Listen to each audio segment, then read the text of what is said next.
Quelle joie pour nous de vous retrouver en ce jour si spécial qui nous permet de nous remémorer la naissance de Christ, le Fils du Dieu vivant, venu sur cette terre et sauver l'humanité. Shalom à toutes et à tous et merci à vous d'être fidèles à Wake Up. On est très heureux d'être avec vous. Pasteur Bana Kambou, shalom. Shalom mon frère. Comment vous allez ce matin? Par la grâce de Dieu, je vais bien. Gloire à Jésus-Christ. Jean-Richard, Merry Christmas à toi, shalom. Bonjour Aniel et shalom à tous. On va bien? Ah oui, très bien, merci. Paul Félicia. Shalom Aniel et shalom à tous. Frère Léon Songa, shalom. Shalom, Aniel. On va bien aussi, hein? Super bien. Gloire à Jésus-Christ. Jean-Richard, très vite, de quoi est-ce qu'on parlera aujourd'hui avec toi dans le Culture Actuelle, le saviez-vous?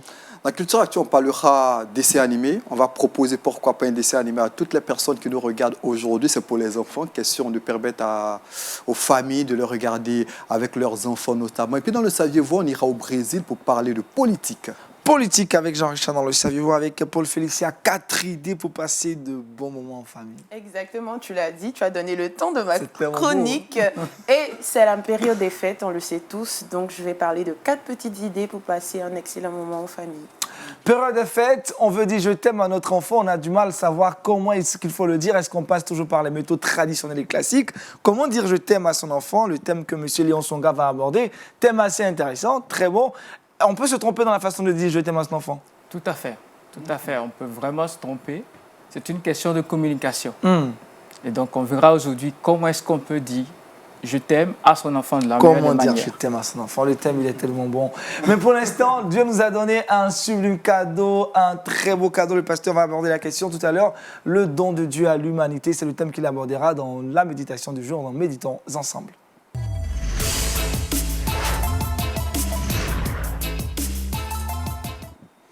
Le don de Dieu à l'humanité. Pasteur Bana Kambou, allez-y. Le don de Dieu pour l'humanité, nous tirons notre texte de l'évangile de Jean, au chapitre 3, le verset 16, un texte connu par les habitués de la Bible. Car Dieu a tant aimé le monde qu'il a donné son Fils unique, afin que quiconque croit en lui ne périsse point, mais qu'il ait la vie éternelle. En effet, Dieu n'a pas envoyé son Fils dans le monde pour qu'il juge le monde, mais pour que le monde soit sauvé par lui.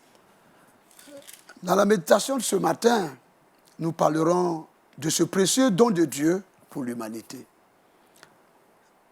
Mais avant de parler de ce précieux don, nous pouvons tout simplement dire que toutes ces choses, ou j'allais dire ce don précieux dont nous allons parler ce matin dans notre méditation, provient de l'amour de Dieu. Provient de l'amour de Dieu. L'amour de Dieu pour les hommes, l'amour de Dieu pour l'humanité l'a poussé à donner ce qui lui est cher, précieux à l'humanité. Nous parlons donc de ce don. Ce don n'est autre que son Fils, Jésus-Christ. Dans la chrétienté, lorsque nous approchons Noël, alors Jésus, le Christ né, est un sujet qui est discuté, est un sujet prêché dans les églises, mais aussi dans la société. Noël. Noël, il y a plusieurs discussions autour de Noël. Faut-il fêter Noël en tant que chrétien? L'origine de Noël? Mais ce qui doit nous préoccuper, nous en tant qu'enfants de Dieu, c'est de profiter de l'occasion pour montrer à l'humanité que Dieu a fait un don précieux aux hommes. Noël, pour certains, se limite à des dons aux enfants. C'est un fait qui est très bien. Mais Noël, c'est au-delà. C'est le don de Dieu à l'humanité. Un don précieux. Et ce don, c'est son Fils unique, Jésus-Christ, qu'il a donné par amour pour l'humanité. Alors, en ce jour nous pouvons dire à tous ceux qui nous écoutent, à nos frères, à nos sœurs et à l'humanité, que le don précieux qui provient de l'amour de Dieu pour l'humanité est son Fils, le Christ Jésus, qui est né d'une vierge, qu'on appelle Marie, qui n'a pas connu d'homme, et qui a eu cette conception miraculeuse par la puissance du Saint-Esprit. Elle a conçu. Jésus est né. Bien sûr, il est né bébé, mais il n'est pas resté bébé. Il a grandi. Et il est parti jusqu'à la croix. Il a été crucifié pour le salut de notre monde, pour le salut des hommes. Des hommes qui, par le fait du péché, étaient éloignés de Dieu. Les hommes qui, par le fait du péché, étaient séparés de Dieu, rejetés de Dieu, loin de Dieu, perdus pour toujours, perdus pour l'éternité. Dieu a aimé l'homme et n'a pas voulu sa perdition éternelle, n'a pas voulu son égarement éternel. C'est pour cela qu'il a fait ce don à l'humanité. Donc, en cette période de Noël, nous voudrions bien que les gens réfléchissent sur ces éléments importants. C'est-à-dire l'amour de Dieu qui l'a poussé à faire un don précieux pour le pécheur perdu, égaré. Nous devions réfléchir sur ces choses. Et nous aussi, en ce jour ou dans cette période de Noël, avoir le cœur plein d'amour. Le cœur plein d'amour pour le prochain. Le cœur plein d'amour pour nos enfants. Le cœur plein d'amour pour des hommes et des femmes qui ne connaissent pas Dieu. Afin que nous puissions parler avec eux autour de ce don qui est le Christ. Jésus, qui a donné sa vie à la croix, gracieusement, pour que quiconque croit en lui ne soit pas égaré pour toujours ou perdu pour toujours, mais qu'il soit sauvé et ait la vie éternelle. Et donc, à cette période de Noël, on peut penser et dire beaucoup de choses, mais nous devions centraliser notre message sur ce don précieux qui est le Christ. Nous disons que Jésus, de par la signification de son nom, nous dit un peu sa mission pour nous. Jésus qui veut dire sauveur.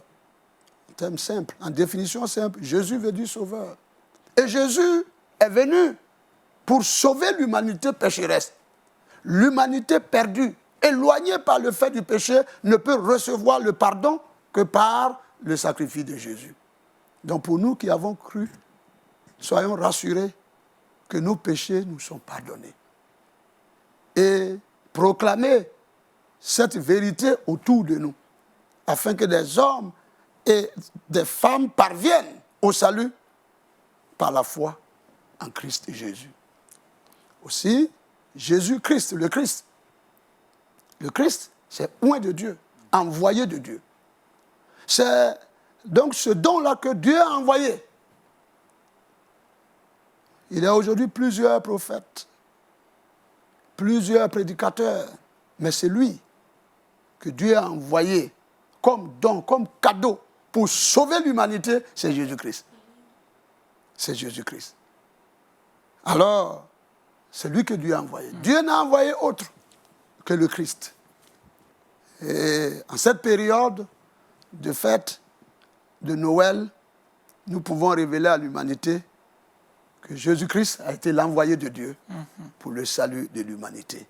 Et notre désir et notre souhait est que ceux qui n'ont pas encore partagé ou qui n'ont pas encore reçu ce cadeau dans leur maison, dans leur vie, que ce soit nos enfants, que ce soit des personnes âgées. Peut-être en ce jour de Noël, on va donner des cadeaux à nos enfants, mais même les grandes personnes ont besoin de recevoir un cadeau, peut-être qu'il n'a pas un jouet, mais le cadeau qui est le Christ, qui est mort pour nos péchés. Amen. Afin qu'eux aussi, en recevant ce cadeau, soient dans la joie, comme nos enfants, lorsqu'ils reçoivent les cadeaux, oh là là, leur joie est grande. C'est cela. Veux-tu avoir une joie grande? Veux-tu avoir la paix? Veux-tu avoir le salut? Veux-tu avoir la délivrance, le bonheur? On peut dire beaucoup de choses. Il y a un cadeau que Dieu a envoyé. C'est le Christ qui est mort à la croix. Je voudrais ici donc lancer cet appel à l'Église, au corps du Christ, a fait de ce sujet sa préoccupation ces derniers temps et à manifester l'amour dans notre société, eh bien, en quête d'amour. À manifester l'amour à nos enfants, à manifester l'amour à notre épouse, à notre femme, à manifester l'amour, eh bien, à nos parents, à notre société, envers nos citoyens, nos amis, nos collègues, nos amis de travail doivent sentir cet amour de Dieu, eh bien, dans notre cœur, manifesté par notre comportement, notre attitude, mais aussi par notre prédication en révélant le cadeau Amen. qui est le Christ. Amen. Alors, en ce jour de Noël, c'est ce que le Seigneur a mis sur mon cœur pour son Église. Car de ce cadeau provient le salut, la vie éternelle. Jésus nous a donné la vie en mourant à la croix pour nous. C'était le cadeau. Si vous voulez, c'était Noël de Dieu pour le monde. Dieu Noël vous de bénisse. Dieu pour le monde. En tout cas, c'est une prédication de cadeau qui parle aussi d'un cadeau, le don de l'humanité, de Dieu pour l'humanité. Jean-Richard, pour le féliciter à des questions. En tout cas, la thématique est tellement claire et passionnante que, bon, là, à chaud comme ça, j'ai pas de questions. Jean-Richard. Moi, je voudrais savoir pourquoi la thématique de Noël suscite de la polémique dans le corps de Christ. Ben, cette thématique suscite beaucoup de polémiques parce que dans sa définition étymologique, alors Noël, on donne une connotation à Noël. Également dans sa provenance, vous voyez, Noël vient-il d'une fête païenne? Noël était une fête chrétienne récupérée par les païens. Il y a des débats autour de toutes ces choses. C'est ce qui crée des problèmes. Et donc, dans le milieu chrétien, il y a bien de personnes qui n'acceptent pas célébrer Noël comme nous le voyons parce que provient d'une origine païenne. Voilà. Mais nous disons en tant qu'enfants de Dieu, écoutez, Jésus est né. Jésus est né, véritablement né. Donc si nous pouvons trouver des occasions pour parler de sa naissance et de sa mission sur terre, mais saisissons des opportunités, sans entrer dans les débats étymologiques, mais en visant, j'allais dire quoi? Ce que ce cadeau peut produire dans la vie d'un homme. Comme un cadeau produit du bien dans le cœur de nos enfants. Ceux qui sont de ce domaine vont nous en parler. Donc je pense que nous devions chercher plutôt à orienter les hommes vers ce cadeau précieux de Dieu, car Dieu a donné un cadeau à l'humanité, Jésus-Christ. Jésus-Christ, le cadeau de Dieu pour l'humanité. Frère Swanga, ce cadeau n'est pas réservé qu'aux adultes, c'est aussi aux enfants que Jésus est venu, pour les enfants que Jésus est venu. Tout à fait. Jésus-Christ est venu pour toute l'humanité, pour les parents, pour les enfants et pour tout le monde.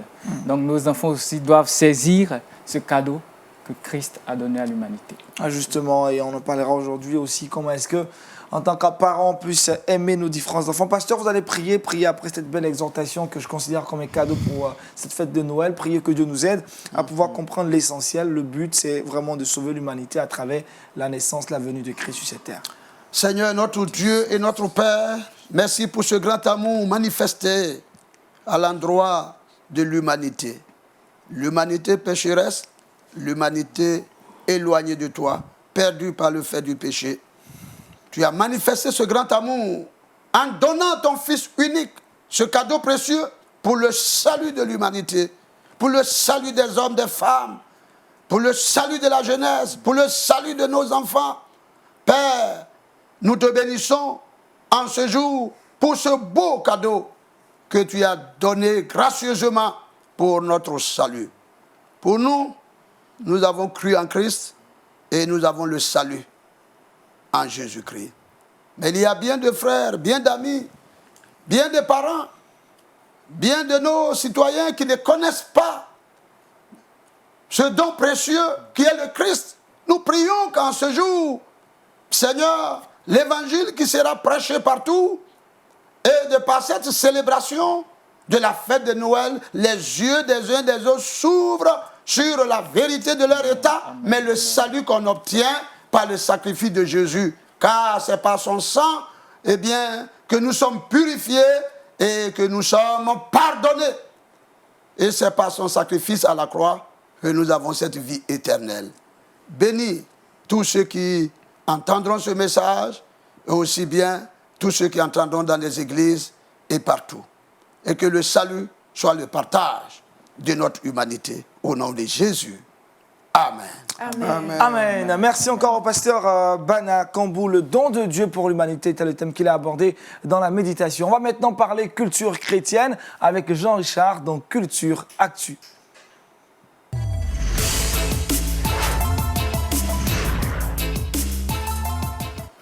Jean-Richard, on se joue pas ordinaire, en tout cas consacré à la commémoration de la naissance de Jésus-Christ. Tu nous parles de dessins animés chrétiens pour enfants. Effectivement, merci Aniel. Tu l'as dit, aujourd'hui est un jour spécial, un jour consacré à nos tout-petits. Et à cet effet, on a décidé de rester dans Culture Actu, dans cette même dynamique, pour proposer.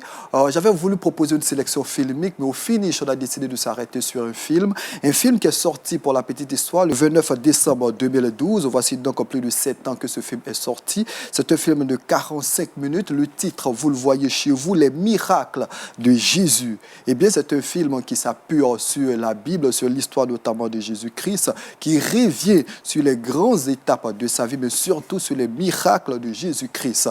Il est prouvé par l'Université de Michigan du côté des États-Unis que les dessins animés ont non seulement un impact sociologique, un impact psychologique, un impact biologique, mais aussi diffusent des valeurs aux différents enfants. Au regard donc de cette situation, on le sait plus ou moins tous, on est revenu dessus à maintes reprises tout au long de cette année pour évoquer les dessins animés qui sont gangrénés par plusieurs phénomènes de notre société aujourd'hui. C'est à cet effet-là que j'ai décidé de proposer, pourquoi pas, ce dessin animé aujourd'hui. On sait que les dessins animés, plus ou moins les films de façon générale, ont un impact assez puissant. On a parlé, pourquoi pas, ici de l'histoire du film de Jésus-Christ. On a parlé du film de Jésus-Christ sorti en octobre 1979, un film qui a été regardé par plus de 5 milliards de personnes. Et pour la petite histoire, près de 230 millions de personnes à travers le monde ont décidé de s'attacher à Jésus-Christ rien qu'en regardant ce film. Aujourd'hui, à travers ce film que je vous propose, à travers cette présentation, c'est vous proposer de le regarder non seulement avec vos enfants, mais avec des enfants, avec les voisins, avec d'autres enfants qui ne connaissent pas forcément Jésus-Christ. Et ce film, je crois qu'il va impacter la vie forcément d'un enfant parce qu'il parle notamment du miracle de Jésus-Christ. J'ai parlé d'impact sociologique et bien selon l'Université de Michigan, les enfants se réfèrent très souvent aux différents héros qu'ils retrouvent dans les films. Et un film qui se focalise notamment sur la vie de Jésus-Christ est un bénéfice pour la vie de nos enfants. J'en dis pas plus, eh bien je vous propose juste quelques séquences de ce film. C'est un film qui, pour la petite histoire, je précise, depuis quelques années, est tombé au domaine public. On a la possibilité de le retrouver sur plusieurs plateformes, de le télécharger, de le regarder en famille. Mais avant, je vous propose quelques séquences de ce film. Je rappelle le titre, Les miracles de Jésus. On regarde ensemble. Que si tu écoutais Jésus prêcher la bonne parole, tu penserais différemment. Qu'il prêche la bonne parole aux poissons pour qu'ils entrent dans mon filet. Et je l'écouterai avec joie. Il est là. Jésus est là. Maître, voici mon frère, Simon-Pierre. Puis-je monter dans ton bateau? Faites comme chez vous. La nouvelle à propos de la venue de Jésus s'était propagée et la foule attendait patiemment son discours. Ne t'en va pas, Jésus, je t'en prie. Oui, parle-nous. S'il te plaît, parle-nous, Jésus. Quand ils le virent monter à bord de l'embarcation de Simon-Pierre, ils eurent peur de le voir partir. Un jour, un fermier sortit pour semer sa semence dans son champ.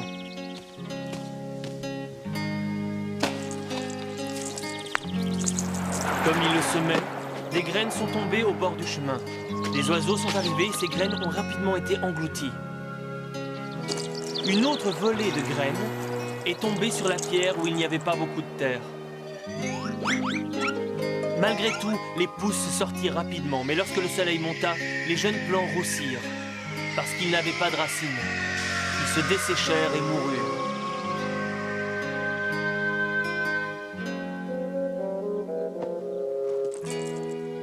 Mais une autre série de graines tomba dans la bonne terre, et ces graines-là produisirent une récolte fructueuse. Voici ce que signifie ma parabole. L'homme qui plante les graines diffuse la parole de Dieu. Les graines ne retiennent pas ceux qui sont au bord du chemin. Ils passent, entendent le message et l'oublient rapidement. La semence tombée sur les pierres représente ceux qui accueillent la parole avec joie au début lorsqu'ils l'entendent, mais comme ils n'ont pas de racines au premier souci, ils perdent la foi. Quant aux graines tombées dans la bonne terre, ce sont ceux qui entendent la parole dans un cœur loyal et bon, qui la retiennent et portent du fruit à force de persévérance. Maintenant, si tu veux bien, avance en eau profonde et jetez vos filets pour attraper du poisson. Mais il n'y a pas de poisson dans ces eaux aujourd'hui. Nous avons peiné toute la journée et nous avons pris 3 fois rien. Fais ce qu'il te dit, mon frère. Mais enfin, c'est une perte de temps.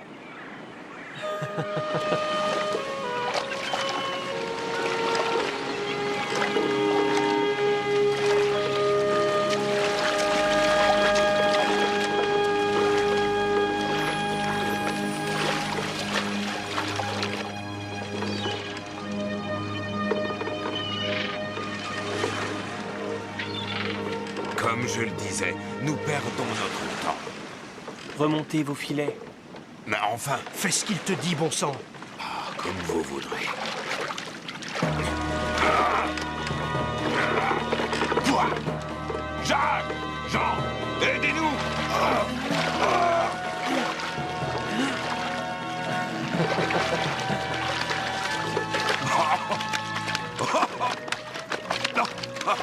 Du poisson, du poisson, rien que du poisson.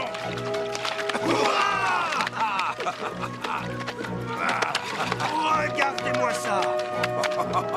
On n'en a jamais pris autant qu'aujourd'hui. Nous avons plus de poissons que le bateau ne peut en contenir.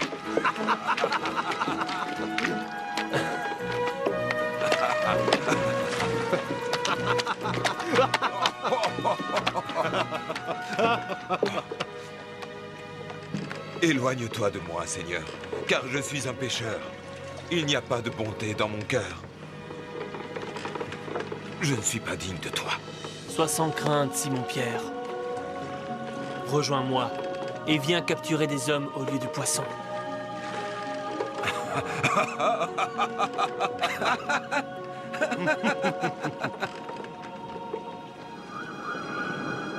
Les miracles de Jésus, très bon film, en tout cas destiné aux enfants, mais les adultes aussi peuvent regarder. Eh bien, ça c'est mon avis. Ah oui, c'est un film qui est destiné particulièrement aux enfants de 5 à 12 ans, mais c'est un film qui interpelle plus ou moins tout le monde, puisqu'il revient sur l'histoire de Jésus-Christ. On a besoin, même en tant qu'adulte, de s'inspirer par moments de l'histoire de Jésus, de le regarder avec nos regards d'enfant, nos yeux d'enfant, pour en tirer, pourquoi pas, des leçons pour notre vie au quotidien. Les miracles de Jésus, c'est un film que je tenais, pourquoi pas, présenter aujourd'hui à une famille. Je rappelle que c'est un film de 45 minutes qui ne dure pas trop. C'est un film qui est sorti voici 7 ans, mais qui est un film qui, je pense, est d'actualité parce que c'est un film qui évoque non seulement la résurrection de Lazare, qui parle de la pêche miraculeuse, qui parle de Jésus qui nourrit près de 4000 personnes, qui parle de la guérison du lépreux. En tout cas, c'est un film qui revient sur de belles histoires de notre Seigneur Jésus-Christ. Pasteur Cambou, à travers ces films d'animation, ces dessins animés, ça permet aux enfants de mieux comprendre la Bible en voyant ces dessins, ces mouvements et surtout connaître l'histoire de Christ. Bien sûr, quand on voit leur âge, ils apprennent très vite par des images. Et donc un film sur Jésus-Christ est très bienvenu pour nos enfants, puisque à la maison, nous voyons nos enfants, quand c'est les dessins animés, ils sont très accrochés à la télévision. Et donc c'est bienvenu, bien proposé par notre frère. Et j'invite et je demande aux parents de permettre à ce que ces enfants regardent ces choses.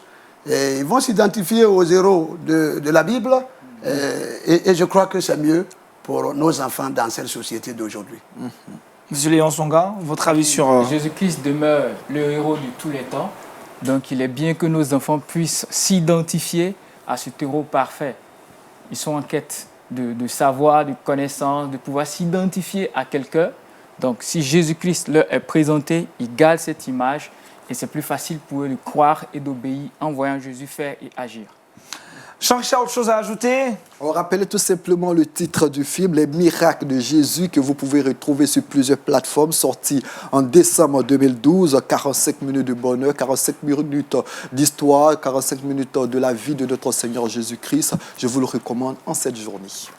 Les miracles de Jésus, film que Jean-Richard vous propose. Vous êtes à la maison aujourd'hui, naturellement, pas de travail, donc c'est bon, vous pourrez le télécharger. Ce film sur les plateformes de téléchargement légales et regardez ça en famille. Dessin animé pour enfants en cette période de fête. Savez-vous dire je t'aime à votre enfant? C'est une question très intéressante, mais la réponse, vous ne la savez certainement pas. Mais aujourd'hui, avec M. Léon Swanga, nous avons la réponse à cette question. Comment dire je t'aime à son enfant? On aborde la question maintenant dans le Kids Time.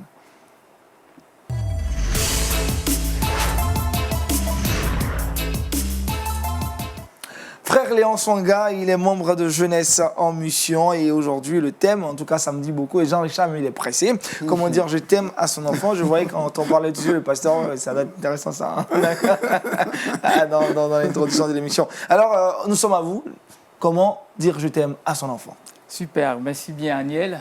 L'amour est le besoin de tout homme et j'ai bien envie de commencer en posant cette question. Quel est le plus grand besoin de tout homme? Le plus grand besoin de tout homme et de tous les temps, c'est le besoin d'aimer et d'être aimé. Aimer et être aimé aussi à son retour. Si ce besoin est satisfait, toute notre vie est construite. Et très souvent, le plus grand besoin chez les enfants, ce qui surpasse toute chose, c'est l'amour. Et donc la communication, tout ce que nous leur donnons, doit être basé sur l'amour. Et c'est la base de tout. Une bonne estime de soi, la capacité à rentrer en relation avec quelqu'un, la capacité à être un bon citoyen, et tout cela part de là. Mais pourquoi peu d'enfants se sentent réellement aimés? Quand on pose la question aux enfants, est-ce que tu penses qu'on t'aime? Très peu arrivent à dire oui. Pourquoi cela? C'est se sentir aimé. Parce que les parents aiment leurs enfants. Tout parent aime son enfant. Si on a accepté de porter un enfant et de le mettre au monde, c'est parce qu'on l'aime. Mais d'où vient le souci entre les enfants qui se sentent peu aimés ou pas du tout et les parents qui ont l'impression qu'ils n'ont pas de retour? Est-ce que cet enfant-là pense que je l'aime? Avec tout ce que je fais pour lui, c'est le retour que j'ai? Quel est le souci? C'est dans la communication de l'amour. Dans la communication de l'amour. Alors, il faudrait que parents et enfants parlent plutôt le même langage. Ce langage, c'est le langage de l'amour. Et donc aujourd'hui, nous allons voir les différents langages d'amour tirés du livre de Gary Chapman, qu'on connaît très bien, un grand auteur chrétien, psychologue, qui traite de l'amour sous différentes formes.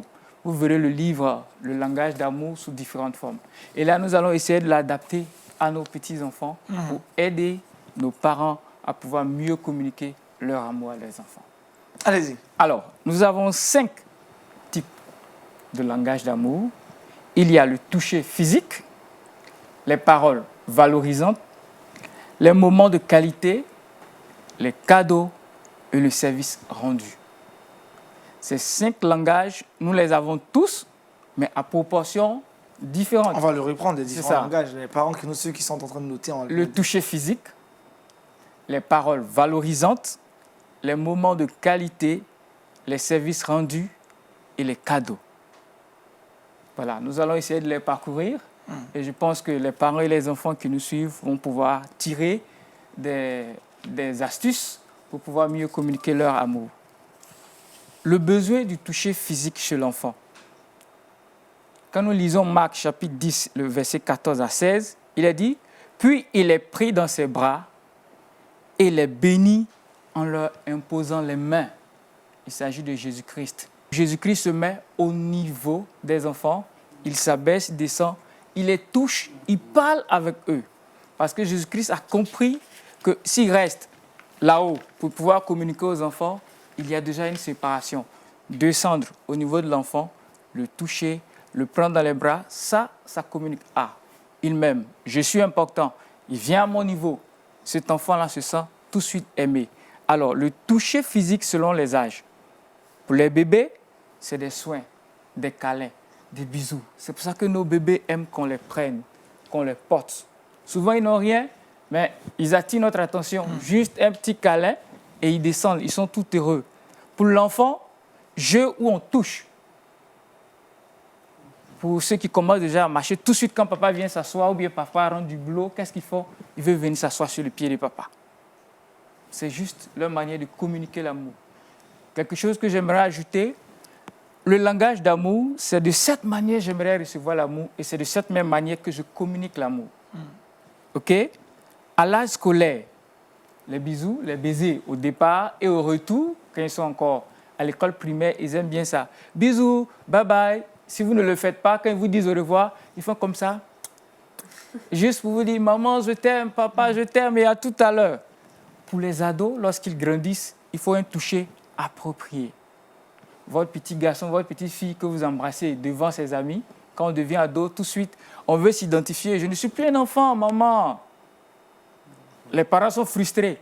Quand on fait une bise à un adolescent devant ses amis, puis il est un peu réfractaire. Non, ce n'est pas qu'il ne veut pas. Il veut juste dire, maman, oui, je t'aime bien, j'aime ta bise, mais là, devant mes amis, comme ça, je ne suis plus un bébé. C'est clair. Voilà. Donc, il peut être touché, mais là, il voudrait s'identifier.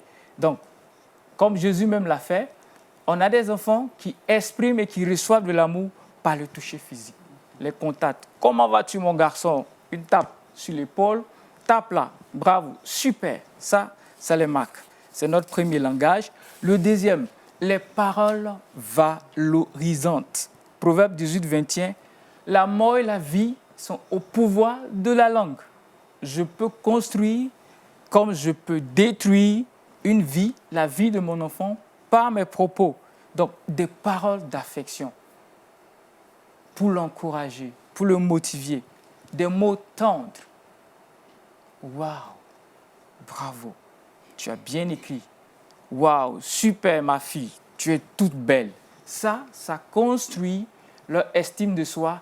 Ils se sentent aimés. J'ai ma place dans cette maison, je suis important. Permettez que je donne l'exemple de ma fille, qui aujourd'hui 3 ans, Gifty Zoé. Nous l'apprenons à les valoriser. Waouh, tu es toute belle, tu es ravissante. Ça me lui dit depuis. Et on le fait. Quand Gifty finit son bain, qu'elle s'habille, elle vient au salon devant tout le monde. Et puis elle tourne. Et puis elle attend. Waouh, tu es toute belle. Elle te fait un sourire, ça c'est le plus beau sourire pour moi. Wow. Parce que quand elle me fait ce sourire, ma journée est gagnée. Yeah. Parce que juste lui dire qu'elle est belle, Gifty, papa m'aime. Et ça c'est important. Nos enfants souvent ont besoin d'entendre ça. Très souvent, on est plus prompt à taper sur ce qui n'est pas bon, sur ce qui est négatif. C'est bien.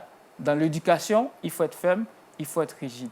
Mais il faut aussi la grâce pour pouvoir encourager. Bravo mon garçon, quand il fait bien. Bravo ma fille, super. Et il y a des enfants qui entendent ces paroles. Les paroles élogieuses, les paroles d'encouragement et une parole douce réjouit toujours le cœur. Oui, on a des enfants qui entendent ça. Donc, un enfant qui a parole valorisante, et c'est tout, paf, tu n'as pas fait ce titre, tu n'es pas là, on tape sur tout ce qui est négatif, on le détruit, on le brise. Son estime de soi. Moi-même, je ne suis rien, je ne peux rien, je ne suis pas capable, je ne suis pas... Et s'il grandit avec un adulte comme ça, qui rentre dans un foyer, qui n'a pas eu ça, la première fois ou les fois où son épouse va lui dire « Mais pourquoi tu n'as pas fait ceci ?» Il perd ses moyens parce qu'on ne l'a pas construit avec. Il faut pouvoir encourager et motiver nos enfants. Ça leur fait du bien. Les moments de qualité, c'est le temps qu'on passe ensemble. Quelqu'un a dit, le plus beau cadeau qu'on peut offrir à son enfant, c'est le temps qu'on passe avec lui. Ce n'est pas ce qu'on lui offre. Le temps, c'est important.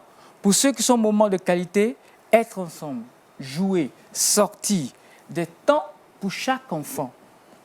C'est vrai qu'on sort tous avec les enfants, mais nos enfants souvent ont besoin, si nous avons 3 enfants, aujourd'hui, je pars avec Fête.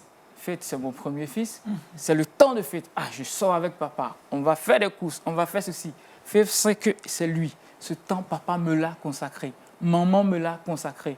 Il y a des temps en famille, mais des enfants ont besoin parfois qu'on passe un temps avec eux. Les partages de pensées et de sentiments. Les enfants aimeraient s'asseoir et discuter. Mais papa, comment tu vas? Et ta journée?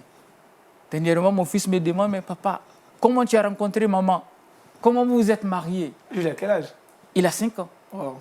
Et c'est des questions qui me disent, papa, je veux parler avec toi. Papa, je veux mieux te connaître. Et je lui dis, voilà, on a l'impression qu'il nous vole notre temps. C'est vrai qu'en tant que parents, on est beaucoup préoccupés. Il faut qu'on fasse beaucoup de choses pour qu'il soit bien. Mais pour qu'il soit bien aussi, ça participe du temps que je passe avec lui. Donc, ceux qui sont moments de qualité, c'est ça, le temps qu'on passe ensemble, des entretiens. Je donne rapidement un exemple. Voici une dame qui est fonctionnaire internationale, qui voyage, et qui vient à la maison très peu de temps. Elle a 3 filles. Quand elle vient, elle dit « Waouh, il y a longtemps que je n'ai pas vu mes filles. » Je lui envoie des cadeaux. Elle les garde de cadeaux, de tout ce qu'elle trouve, des souvenirs des pays où elle est passée. Mais il y a une dedans, quand elle vient « Maman, bonne arrivée !» Les autres prennent les cadeaux, ça dépouille et tout ça. Elle n'ouvre pas le cadeau. « Maman, tu vas bien? Et ta journée? Dis-moi les pays où tu es passé. Dis-moi qui est-ce que tu as rencontré. » Maman dit, ce n'est pas des choses pour toi. Elle part tout triste. Et maman a constaté une fois que tous les cadeaux, la plupart, elle ne les déballe pas. Mais elle se demande, mais pourquoi elle ne s'intéresse pas aux cadeaux? Pourtant, je lui ai envoyé des cadeaux. Elle a réalisé que ce n'est pas les cadeaux qui sont importants. Maman, j'ai besoin du temps avec toi. C'est pour ça que je prends du temps pour te demander d'où tu viens, ce que tu as fait et tout ça. Quand maman a compris ça, elle envoie des cadeaux. Et elle prend l'autre. Tu vois, j'ai été dans telle ville, j'ai fait une telle réunion avec telle personne, j'ai visité tel supermarché. Et elle dit, oui, maman, waouh, c'est super. Elle voit que les yeux de sa fille, illuminés. Parce que ça la touche que maman lui partage sa journée et son quotidien. Donc, juste un petit moment avec moi. On peut ne pas être présent pour des raisons de boulot, mais faire comme ce parent qui fait un Skype chaque 2 jours avec ses enfants. C'est une idée. Un Skype le soir, 2 heures de Skype avec tous les enfants qui sont restés à la maison. Quelle a été ta journée? Chacun raconte la bagarre, les bonnes choses, les mauvaises choses. Et à la fin, elle les prend, elle les bénit au travers du Skype, chacun. Ces enfants, les parents ne sont pas là, mais leur estime est construite. Parce que même si maman est loin, même si papa est loin, il a du temps pour moi et je compte. Les cadeaux. A priori, on dirait que tous nos enfants aiment les cadeaux, n'est-ce pas? Qui n'aimerait pas avoir des cadeaux? Ah, oui. C'est la période de Noël, le pasteur l'a dit. Nous aussi, les adultes, on a besoin de cadeaux, n'est-ce pas?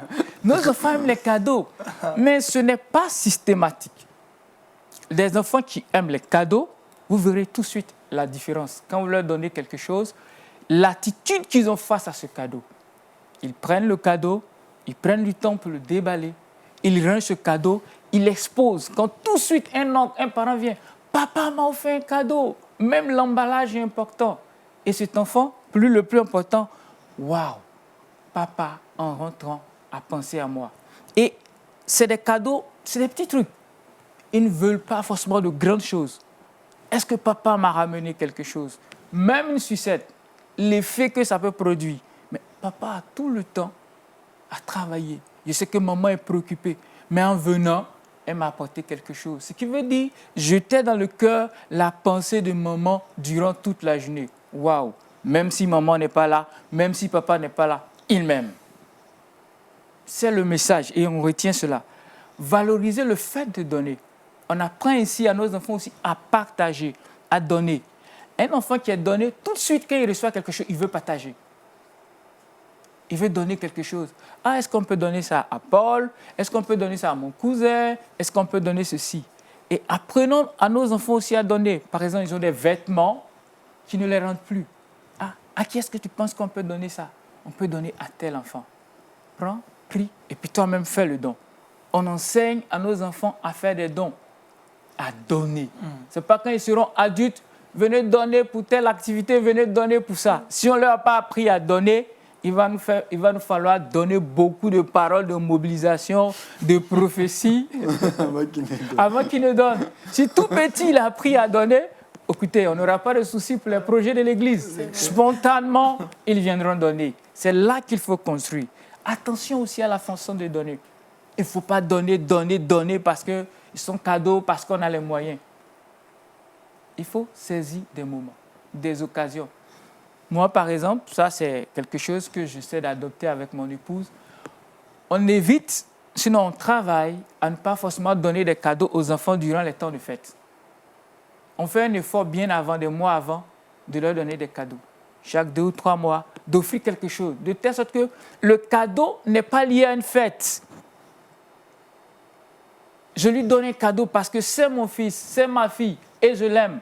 Je n'ai pas besoin de Noël, de Pâques, d'une fête, de son anniversaire pour lui offrir un cadeau. Ce n'est pas des fêtes que je l'aime. Je l'aime tout le temps. Donc je lui donne un cadeau pour lui prouver mon amour.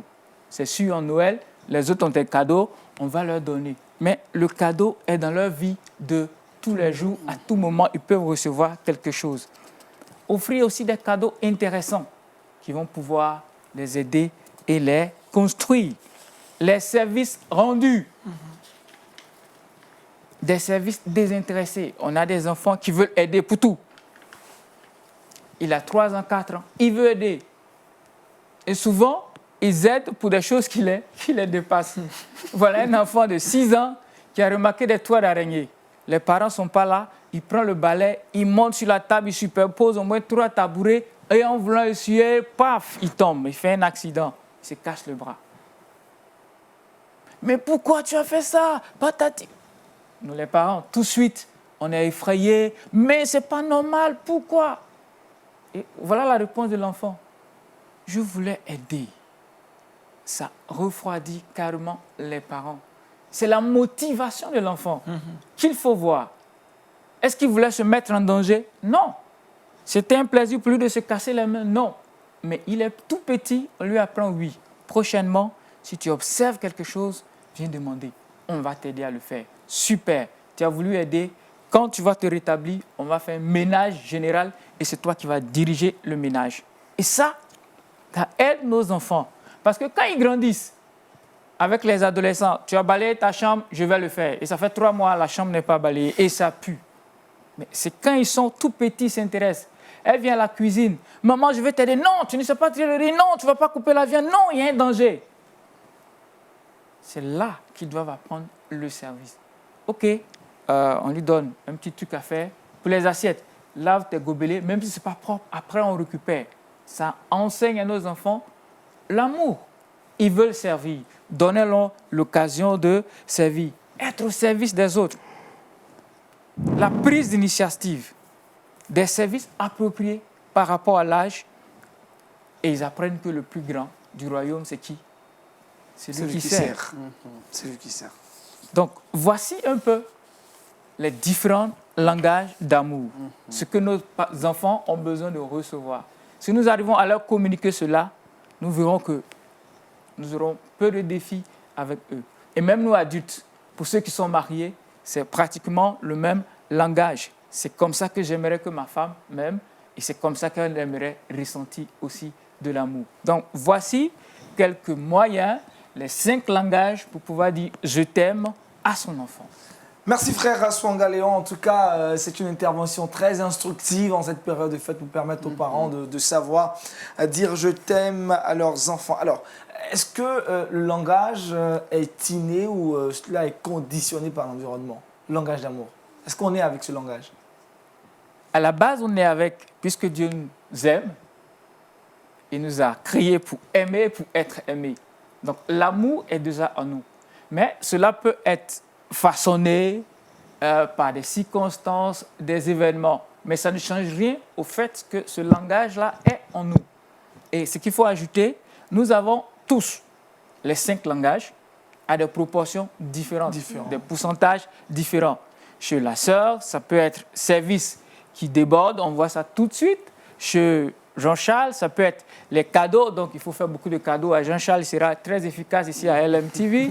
Chez Aniel, peut-être que c'est le service, c'est le gars qui est au service de tout le monde, qui veut aider. Est-ce que ça s'est rangé? Est-ce que qui prend soin, qui est attentionné?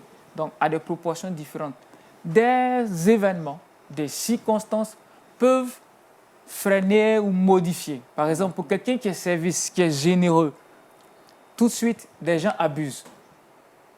OK, si on ne fait pas ça, Aniel va faire. Ou Aniel va ranger les fauteuils. Aniel va faire ceci, Aniel. À un moment donné, Aniel se rend compte que c'est lui seul qui fait. Il a de la joie à le faire. Mais Aniel voudrait voir les autres le faire. Parce que c'est là aussi qu'il ressent qu'il est aimé. Pendant qu'il est en train de servir. Donc Aniel pourrait se dire, bon, de toutes les façons, moi j'arrête de faire. Parce que toujours c'est moi qui fais. Donc ça peut modifier la manière. Mais Aniel, est-ce que tu seras épanoui et heureux? La seule manière pour toi d'être épanoui, c'est quand tu sers. Donc n'arrête pas de servir parce que les autres ne servent pas. Amène-les à servir. Et peut-être que ce n'est pas leur langage d'amour, ils vont apprendre. Ils vont apprendre. Ils vont apprendre. Voilà. Wow, c'est beau ça. Pasteur, intéressant, important, indispensable pour les parents de connaître ce langage pour être beaucoup plus expressifs dans leur amour vis-à-vis de leurs enfants. Oui, effectivement, on ne peut que soutenir ce que notre frère vient de dire. Mais aussi, il faudrait que dans nos contextes africains, on sorte un peu de notre façon de faire. Vous voyez ça, l'auteur, si vous voyez, et ceux qui écrivent ces choses, c'est pratiquement les Blancs. Parce qu'ils vivent ça depuis leur enfance. Vous voyez, mais nous, dans le contexte africain, est-ce que nous avons une autre façon de manifester notre amour? Mais ce sont des choses que dans notre enfance, bon, généralement dans les villages, on ne les vit pas. On ne les vit pas comme ça.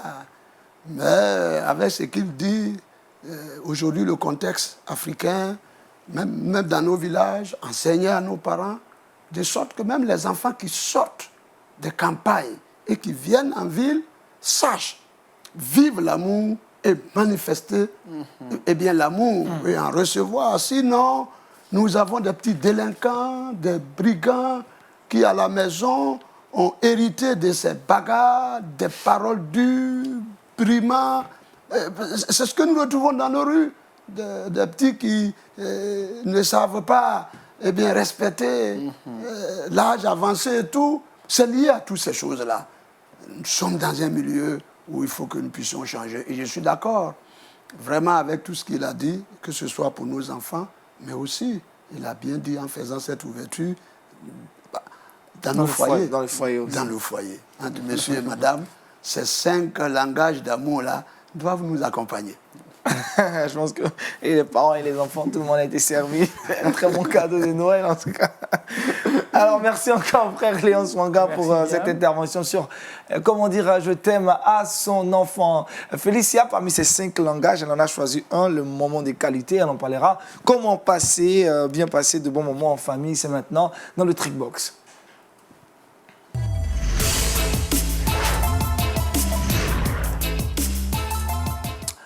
Quatre idées pour passer de bons moments en famille. Oui, 4 idées pour passer d'excellents moments en famille. Pendant que notre orateur était en train de s'exprimer, je restais un peu sans voix parce qu'il a quand même à peu près brossé les moments de qualité que j'aurais voulu aborder ici. Mais l'esprit, voilà, on se communique un peu. La première des choses que j'aimerais proposer aujourd'hui, c'est peut-être pratiquer un menu à thème. On est en famille. Aujourd'hui, les enfants ne vont pas à l'école, les parents sont là.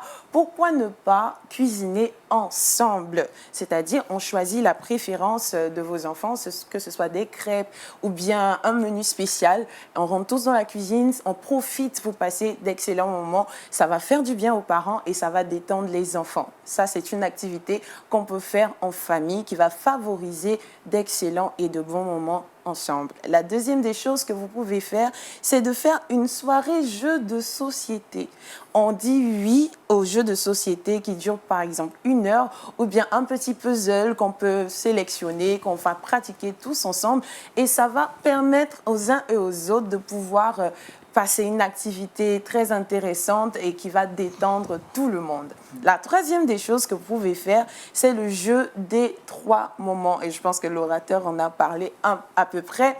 On peut se dire comme cela quand on se réunit tous ensemble et on décide de se raconter à peu près qu'est-ce qui s'est passé dans notre journée. 3 petits moments excellents. Qu'est-ce que tu as fait? Les enfants pourront poser la question à leurs parents, les parents pourront poser la question à leurs enfants et ça va susciter, sinon ça va développer la confiance en soi de l'enfant lorsque on lui pose la question de savoir comment est-ce qu'il a passé sa journée. Ça va lui permettre aussi de pouvoir mieux se dévoiler. Et la 4e des choses, enfin, c'est la soirée film. Je pense que Jean-Richard a déjà sélectionné le film film pour nous lorsqu'il parlait dans ses propos, il a parlé des miracles de Jésus. C'est bien ça? Voilà, donc je vous propose aussi les miracles de Jésus pour cette 4e activité que vous pouvez faire pour passer de bons moments ensemble. Vous prenez des pop-corn, vous prenez des choses, vous pouvez utiliser ça, déguster en famille et pourquoi pas passer d'excellents moments. Voilà des idées pour passer de bons moments en famille. Et vu que la période s'y prête, il ne faudrait pas se bouder ce plaisir-là en tant que parent, mais aussi en tant qu'enfant. On va progresser dans cette émission avec Jean-Richard. Avec lui, nous voyageons sans passeport ni visa en cette période de fin et nous envoie au Brésil. C'est dans le Saviez-vous?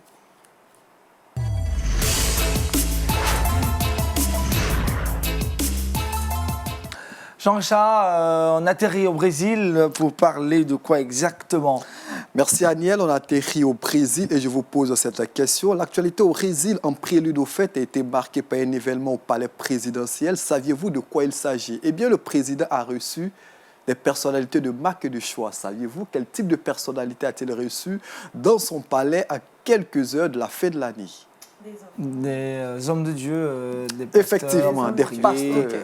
Près de 600 pasteurs du Brésil ont été invités par le président Jair Bolsonaro au palais présidentiel du Brésil en prélude à cette fin d'année. On connaît plus ou moins tous Jair Bolsonaro, le président brésilien, qui a été élu il y a de cela quelques mois. Il a pris fonction le 1er janvier 2019. Bientôt, ça lui fera 1 an qu'il est au pouvoir. À cet effet, il a décidé d'inviter les hommes de Dieu, les pasteurs notamment, parce qu'il estime qu'il y a longtemps que les hommes de Dieu n'ont pas été au palais présidentiel pour prier pour le Brésil. Eh bien, 600 pasteurs des différentes contrées du Brésil ont été invités, comme vous le voyez sur ces images.